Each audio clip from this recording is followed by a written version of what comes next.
আমার বাবা মার ডিভোর্স হয়ে গেছে। আমি আম্মুর সাথে ঢাকা থাকি, আর আমার বাবা থাকেন কানাডায়। আমার বাবা কানাডা যাওয়ার পরে অন্য একজন মহিলাকে বিয়ে করেছে। বিয়ে করার কারণ হিসেবে দেখিয়েছে তার একাকিত্বকে। আব্বু কানাডা যাওয়ার আগে আম্মুকে বলে যায়, যত দ্রুত সম্ভব কাগজ ঠিক করে আমাদের নিয়ে যাবেন। আব্বু দেশে এসেছিল, তবে আমাদের নিতে আসে নাই। আব্বু এসেছিল আম্মুকে ডিভোর্স দিতে। আম্মু একটা এনজিওতে চাকরি করে, মোটামুটি বেতনে। আম্মু খুবই আত্মসম্মানবোধ সম্পূর্ণ মানুষ। আম্মু আব্বুর ডিভোর্সের বিষয়টা বেশিরভাগ মানুষ জানতে পেরেছে আমার নানুর বাড়ির মানুষের কাছ থেকে। আম্মু এই বিষয়টা নিয়ে কারোর সাথে কথা বলে নাই। নানু আর মামা খুবই রাগারাগি করেছিল আমাদের বাসায় এসে, আর আম্মুকে বলেছিল, শফিকের এই সিদ্ধান্ত আমাদের কেন জানাস নাই? আমাদের জানালে শফিক কোনোভাবেই পারত না তোকে ডিভোর্স দিতে।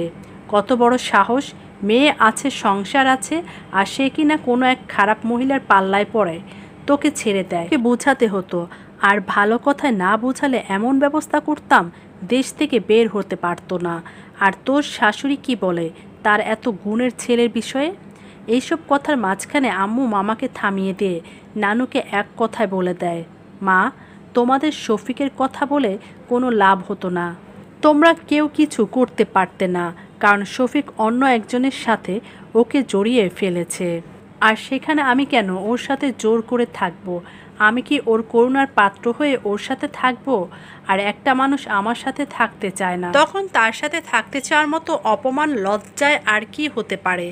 আর আমি অথর্ব কেউ না, আমি আমার জীবন একা চালাতে পারবো। তখন নানু আম্মুকে আরও বেশি করে বকা দিয়ে চলে যায়, আর যাওয়ার সময় বলে যায়, এত বেশি বুঝ বলেই তোমার জীবনটা এমন হলো। কারো কোনো কথার মূল্য নাই তোমার কাছে। আমার নানুর বাসার সবাই আম্মুকে একটু সামজে চলে, কারণ আম্মু খুবই রাগী আর নিজের মতো করে চলে। আমার দাদি খুবই দুঃখ পায় আব্বুর এই আচরণে। দাদি আমাদের সাথে থাকতো। আব্বু আম্মুর ডিভোর্সের পর দাদি গ্রামের বাড়িতে চলে যায়। যাওয়ার আগে আম্মুকে বলে যায়, মা জলি, মানুষের সাথে মানুষের বিভিন্ন ধরনের সম্পর্ক হয়। আমরা পাশের বাসার মানুষকে খালা বলি, মামা বলি কেন? কারণ আমরা তাদের সাথে একটা সামাজিক সম্পর্ক তৈরি করি। সবার রক্তের সম্পর্ক হয় না। আমরা তারপরও তাদের জন্য মায়া অনুভব করি। আমরা তাদের ভালো মন্দে কষ্ট পাই। মা, তোমার সাথে আমার ছেলে যে অন্যায় করেছে তার কোনো প্রতিকার আমার হাতে নেই। ছেলে মেয়ে বড় হলে তাদের নিজেদের জগৎ হয়, তখন তারা তাদের মতো চলে। সেখানে মা বাবার কিছু করার থাকে না। শোন মা, শফিকের বউ হিসাবে আমি তোমার মা হয়েছিলাম। যদি শফিক আর তোমার মধ্যে ডিভোর্স না হয়ে শফিক মরে যেত, তবে কি হতো? আমি তোমার শাশুড়ি মাই থাকতাম। আর আজ শফিক বেঁচে থাকার পরেও আমি তোমার কেউ না।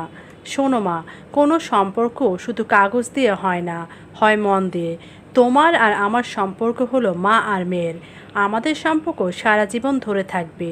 তুমি, আমি আর টুনটুনি, আমরা এক আত্মা। তুমি আমার মা। তখন আম্মু আমার দাদিকে বলে, আম্মা, আপনি ইচ্ছে করলে আমার সাথে থাকতে পারেন।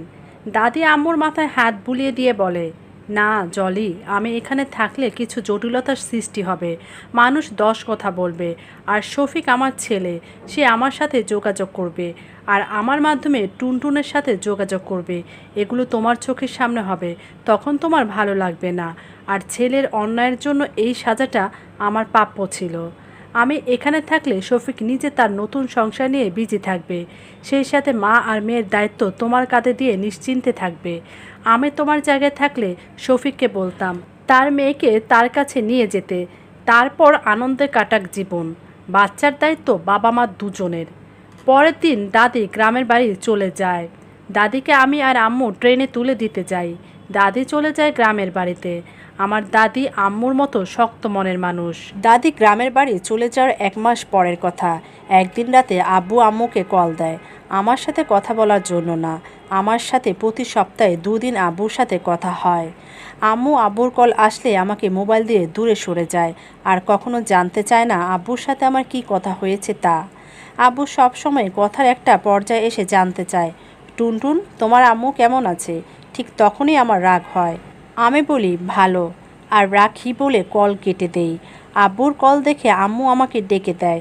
আমি রিসিভ করার সাথে সাথে আব্বু আমাকে বলে, টুনটুন, তোমার আম্মুকে মোবাইলটা দাও তো মা।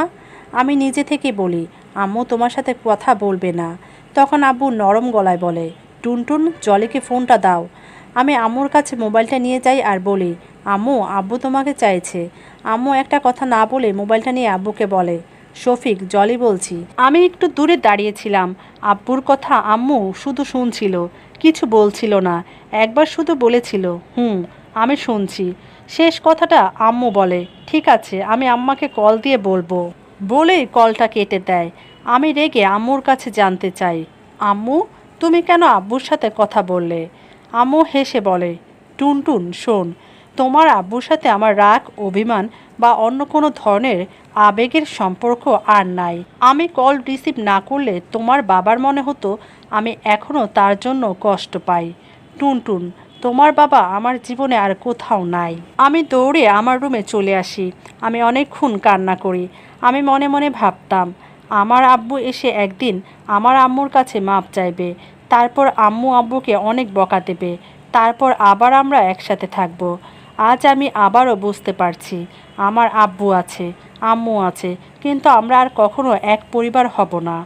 আব্বু আমাদের সংসারটা নিজের হাতে ভেঙে ফেলেছে, যা আর জোড়া লাগবে না। পরের দিন আম্মু দাদিকে কল দেয় এবং অনেকক্ষণ কথা বলে। একসময় আম্মু দাদিকে বলে, আম্মা শফিক আপনাকে নিয়ে টেনশনে আছে, আপনি নাকি শফিকের কল রিসিভ করেন না। আম্মু দাদুকে আব্বুর কল রিসিভ করার কথা বলে আর বলে, আম্মা আপনি কল রিসিভ না করলে টুনটুনের বাবা আমাকে আবার কল দেবে, এটা আমার ভালো লাগবে না। আপনি কল রিসিভ করে ওর সাথে কথা বলে আপনার যা বলার বলে দিন। দাদু প্রতিদিন একবার করে আমাকে কল দেয়, কথা বলে, আম্মুর সাথেও কথা বলে। আমার আগে ছুটির দিনে বেড়াতে যেতাম।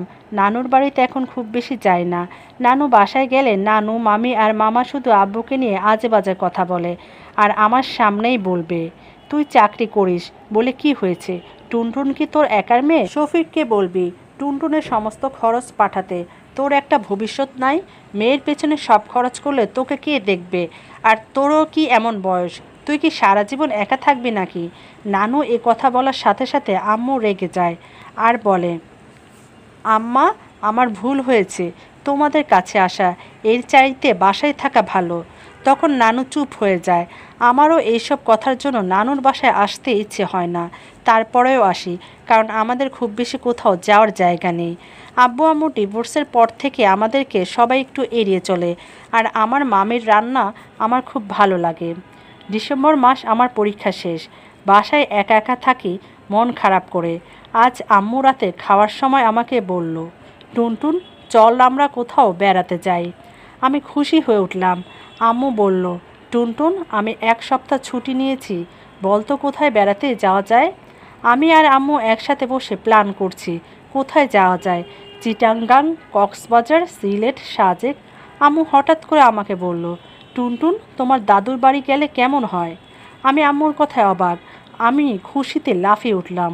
আমি আম্মুর গলা জড়িয়ে ধরে শুধু বললাম, আম্মু তুমি অনেক অনেক ভালো। পরের দিন আমি আর আম্মু দাদির জন্য আর আমার জন্য শপিং করলাম।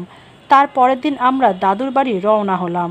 আমরা কিন্তু কেউ দাদিকে জানাই নেই দাদির বাড়িতে যাওয়ার কথা। আমি আর আম্মু যখন দাদির বাড়ির গেটে রিক্সা থেকে নামছি, তখন আমাদের এক গ্রামের চাচু আমাদেরকে দেখতে পায়।